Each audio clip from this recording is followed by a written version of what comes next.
So the intent of our project was to try to gain more insight into B cells and de novo antibody production in transplant recipients, in particular kidney transplant recipients. And why are we interested in that?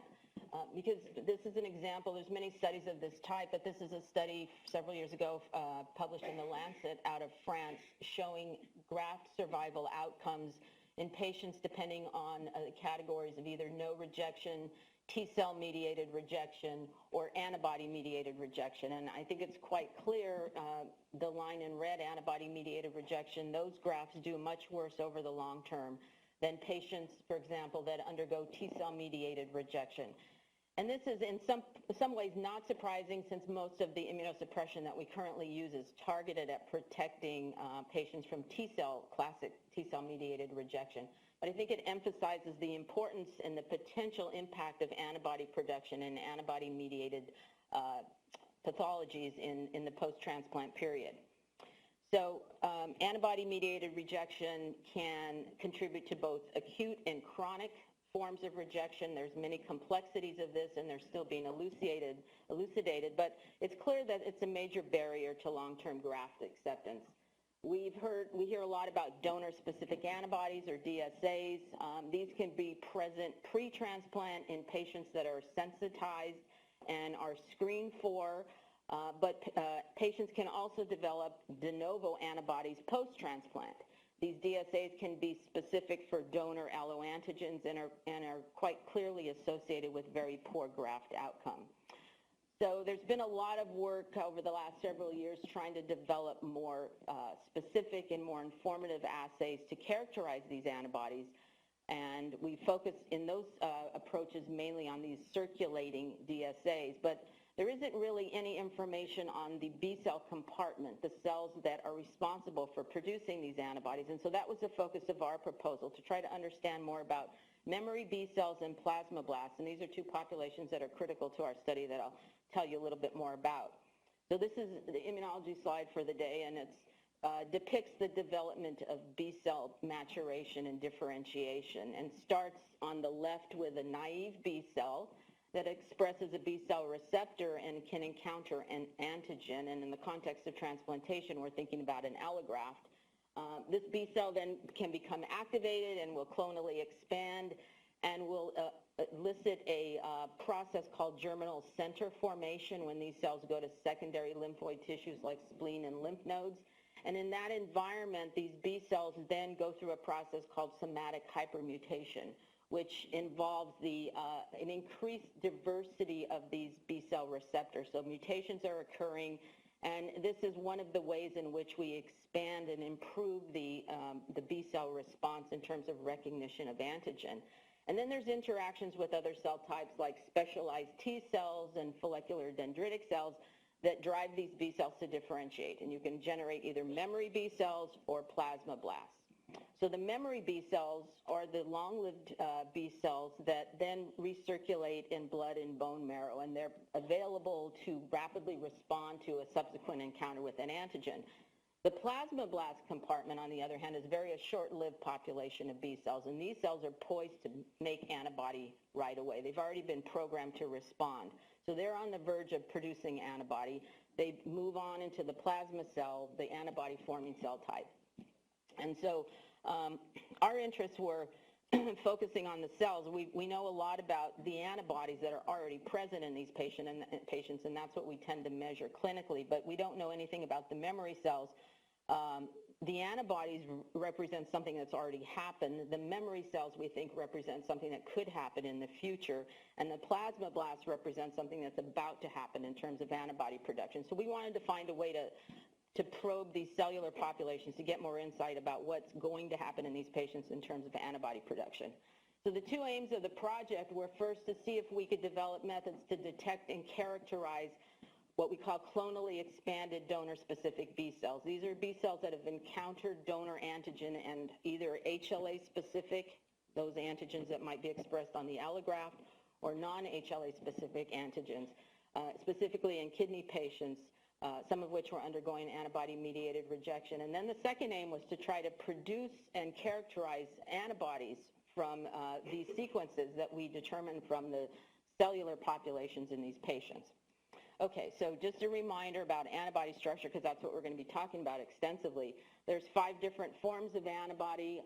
These are based on features associated with the constant region. Most of them are composed of 2 light chains and 2 heavy chains. IgM is usually a pentamer, but for the purposes of this illustration, we're focusing on the blue regions are the constant regions, and those regions confer these specific functions.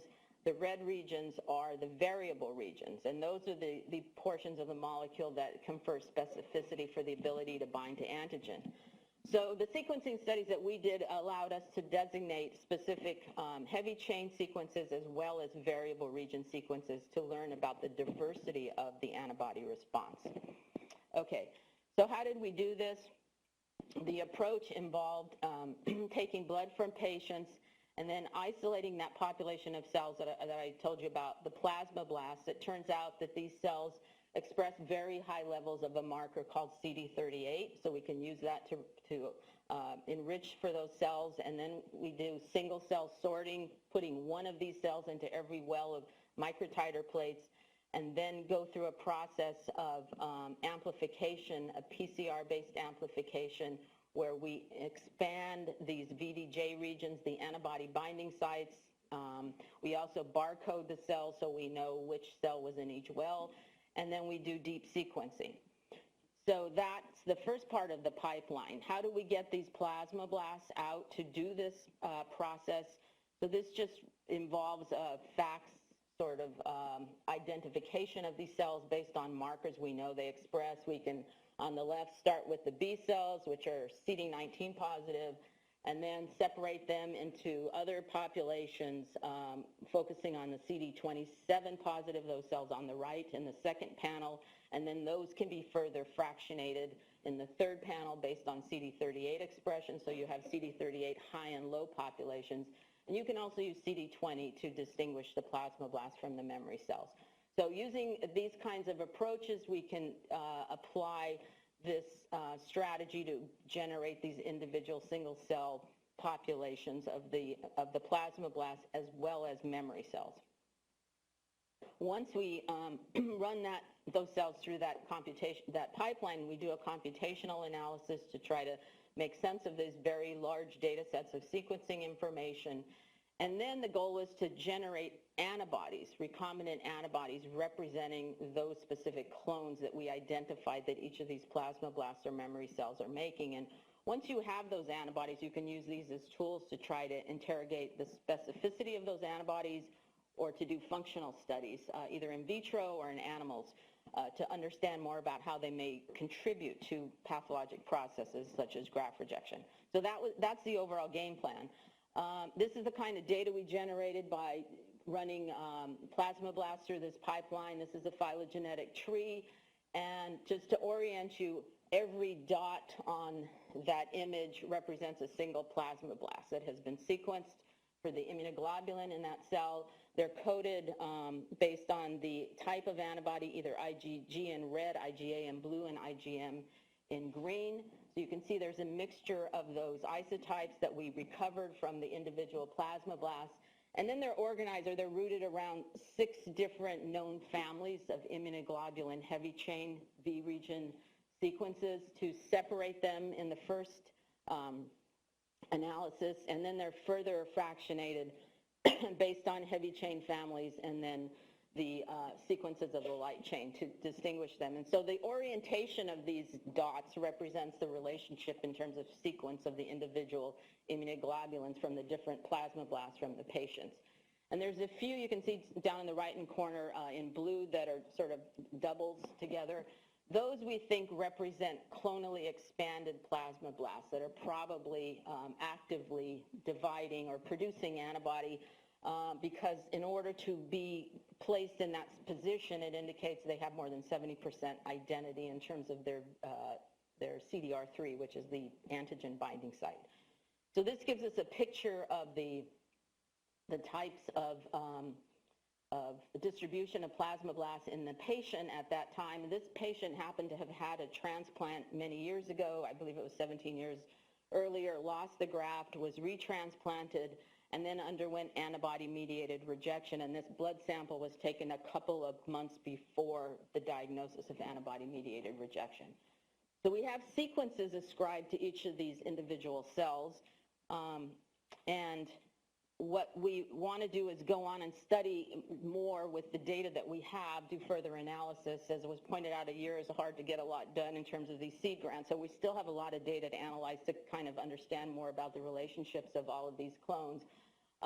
But we wanted to also look at the memory cell compartment, as I mentioned, and this proved a little more challenging. When we did this sort of approach on the memory cells, what we found, if you focus on the right first in one of the kidney recipients, was that when you isolate the memory cells and run them through the sequencing protocol, the efficiency is much lower. And that means the number of positive paired heavy and light chains you can identify in a single cell is much lower than it is in the plasmablasts. It's not surprising because plasmablasts are basically about to become antibody-producing factories, whereas the memory cells have very few copies of the IG. So that made it hard for us to get much information from the memory cells, and you see a similar thing in the autoimmune patient that we analyzed, so it's not something unique to transplant patients. So in order to get around that problem and try to be able to sequence from the memory cells, we used a different strategy, which was to go through another sorting scheme. I'm not going to go through all the details, but if you look at the middle panel, you can see we were able to isolate the memory cells, or CD27 high, from the naive B cells, which are CD27 low.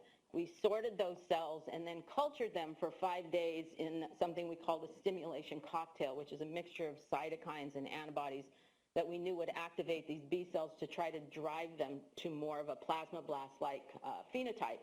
And what we saw indeed was on the top right panel, you can see that the cells that were memory cells originally that were cultured under these conditions did develop a CD38 high phenotype, whereas the naive B cells did not. So then we could take those CD38 high cells and run them through the pipeline and see if we could get better sequencing data. And indeed, that's what we found. We were able to push these memory cells to more of a plasmablast that allowed us to become able to get sequencing data about the IG in those cells. So we use that strategy, and this is an example of the kind of data we got from a memory population that went through this protocol from a sensitized patient. We were then interested in one of the goals, the second aim was to try to pull out these clones that have shown expansion or evidence of some active response and sequence them and then make the antibodies that correspond to those sequences to use these antibodies for a couple of important questions that I'll mention in a minute. This is a pipeline that people can use to do that, where you make recombinant versions of the antibodies, you clone the heavy and light chains, produce the antibodies. If you don't know what these antibodies are specific for, you can use a number of tricks. You can stain, for example, in our case, we could use these antibodies that we generated to stain kidney tissue to see if there's reactivity to kidney antigens.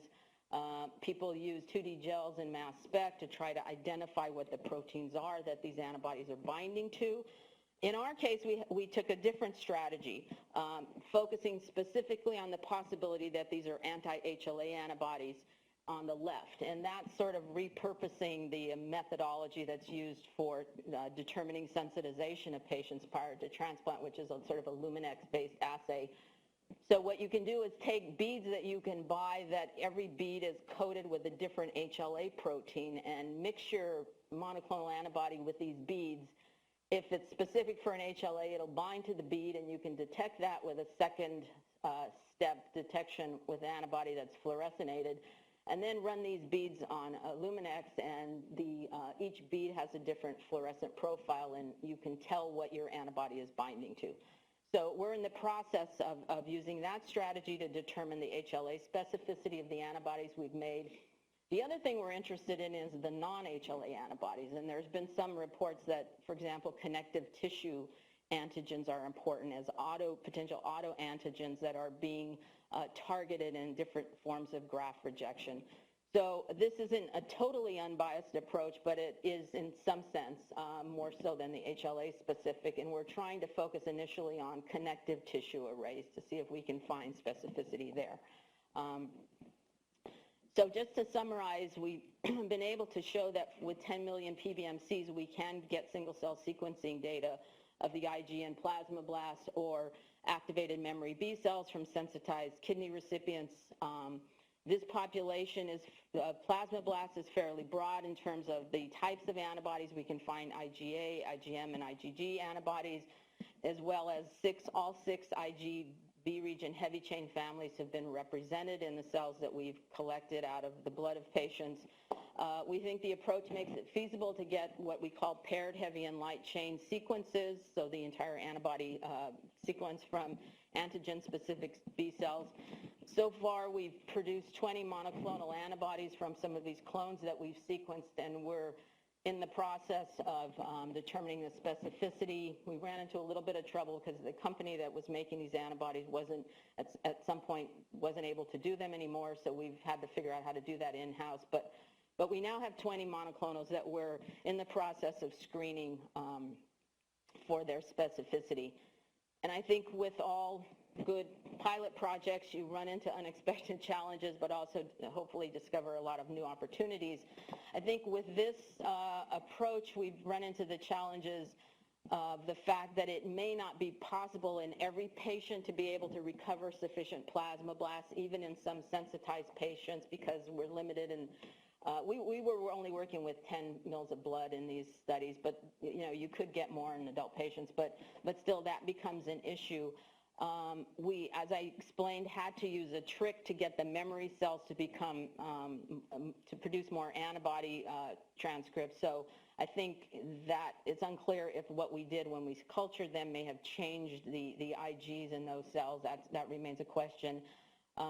And then what we're trying to do, which has been difficult, is to pre-enrich the B cells or the plasma cells using the beads that I talked about to isolate them and know up front what they're specific for. And that's something that we're interested in but haven't got working out yet. I think the opportunities are here, obviously, that it gives us a new tool to interrogate these plasmablast populations in the circulation. It would help us find new non-HLA specificities once we can clone these IGs into antibodies. We can help us understand the role of complement mechanistically in graft injury. What would be interesting is to compare the repertoire of the plasmablasts and the memory cells, because those represent pictures of antigens that these cells have been exposed to. And it would be interesting to compare the specificity of the cells in the circulation and the antibodies that these cells may be producing with those that are actually in the graft in patients, and sequencing the biopsy-based antibody in the graft to see how that matches up in patients undergoing rejection. So the intent of all this, of course, is to improve the outcomes and develop new ways to manage and provide therapies to these patients. Just to wrap up and acknowledge, of course, on the left, our transplant team that's been involved in this work, and Bill Robinson's lab, several members of that lab, particularly Julia, Alejandro, and Toby, that were very helpful to us in getting this going. Some collaborators that we've developed in the meantime in Barcelona and Pittsburgh, Oriol and Adriana, who are going to be involved in future studies, and of course the Surgery, Department of Surgery Seed Grant Program. Thank you very much.